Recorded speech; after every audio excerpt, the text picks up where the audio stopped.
Good morning student. कल हमने व्यंजन की परिभाषा, व्यंजन के भेद, स्वर तंत्र के आधार पर व्यंजन के भेद और प्राण की मात्रा के आधार पर व्यंजन के भेद पढ़े थे। आज हम पढ़ेंगे अनुस्वार। अनुस्वार क्या है? हिंदी में इसका प्रयोग बढ़ता जा रहा है। जिस स्वर के उच्चारण में हवा केवल नाक से निकलती है उसके ऊपर केवल बिंदु लगाया जाता है, जैसे कंठ, बंदर, कंघा। स्वर रहित पंचमाक्षर जब अपने वर्ग के व्यंजन के पहले आता है तब उसे अनुस्वार के रूप में लिखते हैं, जैसे पंकज, चंचल, घंटी, पंडित, चंपक, पंत आदि। कि जब स्वर रहित पंचमाक्षर, स्वर रहित यानी कि जिसके अंदर स्वर नहीं होगा, और वो कैसा होगा? अक्षर आधा होगा, अपने ही वर्ग के व्यंजन से पहले आता है। अपने ही वर्ग के व्यंजन से पहले कैसे? जैसे कै से पहले ड आए, इसको न को जब कै से पहले आएगा तो यहाँ पर क्या आ गया? इसका हम क्या बना देते हैं? अनुस्वार या अनुनासिक बना देते हैं। जैसे अब ये देखो, चंपक, तो यहाँ पर पै का अंतिम अक्षर क्या है? पांचवा अक्षर क्या है? मैं।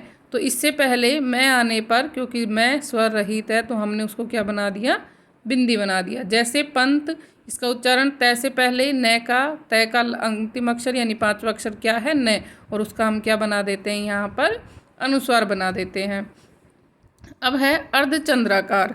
हिंदी में कुछ अंग्रेजी ध्वनियाँ आ गई हैं। ओ अंग्रेजी की ध्वनि है, इसे ए और ओ के मध्य की ध्वनि के समान उच्चारित करते हैं। कि जो अर्धचंद्राकार है, जिसके ऊपर बिंदी नहीं होती, वो अंग्रेजी की ध्वनियाँ हैं। इसके लिए सिर्फ चंद्र चिन्ह का प्रयोग होता है, जैसे इसको बोलने के लिए, जैसे डॉक्टर, कॉलेज, पॉलिश आदि। अनुनासिक ध्वनि यानी चंद्र बिंदु, चंद्र के साथ में बिंदु।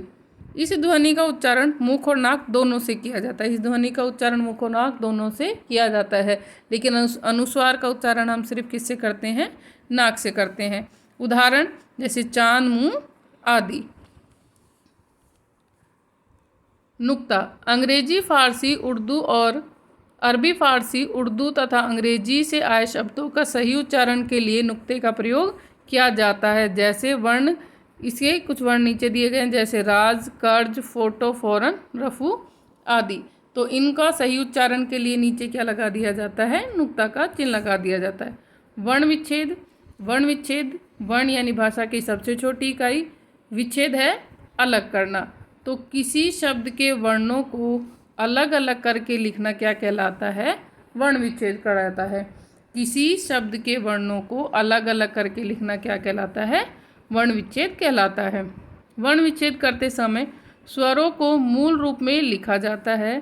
वर्ण विच्छेद करते समय स्वरों को मूल रूप में लिखा जाता है तथा व्यंजनों के नीचे हलंत लगाया जाता है। कि जब हम इनको अलग करते हैं, वर्ण को, हर वर्ण को उसके स्वर से अलग करते हैं, अलग अलग करके लिखते हैं, तो स्वर है वो अपने मूल रूप में लिखा जाता है और व्यंजन के नीचे क्या लगा देते हैं? हम हलंत लगा देते हैं। जैसे इसका उदाहरण देखो, कमल। अब कमल में कै में क्या है? ए। स्वर कौन सा है? ए। मैं में भी कौन सा स्वर है? अ। और लय में भी कौन सा है? अ। तो यहाँ पर हम कै के नीचे हलंत लगाया, प्लस में अ, मैं के नीचे हलंत, प्लस में ए, और लय के प्लस में ए। जैसे दूसरा देखिए, भारतीय। भारतीय का जब हम वर्ण विच्छेद करेंगे तो भय प्लस किसकी मात्रा है यहाँ पर? आ की। तो यहाँ क्या लिखा हमने? आ। फिर है रै। रै में किसकी मात्रा है? ए। देखिए, हर व्यंजन के अंदर कोई ना कोई स्वर होता है। अगर उसके अंदर कोई स्वर नहीं होगा तो वो कैसा होगा? आधा। इसके बाद में है ती। तय। तय इसका मूल स्वर, इसके मूल व्यंजन। इसके बाद में इसमें कौन सा स्वर है? ई। यह और यह में ए। ऐसे ही योग्यता देखिए, यह प्लस में किसकी मात्रा? ओ, यानी कौन सा स्वर है? ओ, प्लस में ग। अब देखिए ग, क्योंकि यहाँ पर आधा है तो ग में से हम कोई भी स्वर नहीं निकालेंगे। फिर प्लस में य, प्लस में ए, प्लस में तय और प्लस में आ। देखिए मैं आपको एक करके दिखाती हूँ।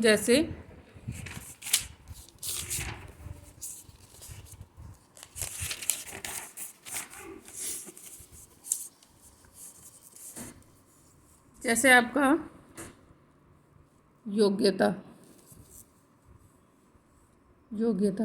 अब यहाँ पर पहला य, इसमें से हमने मात्रा निकाली ओ, फिर है ग, ग के नीचे हलंत, क्योंकि ग आधा है इसलिए इसमें कोई भी स्वर नहीं है। फिर हमने लिखा य में से अ, प्लस में त में किसकी मात्रा है हमारे, आ की मात्रा। किसकी है, आ की मात्रा।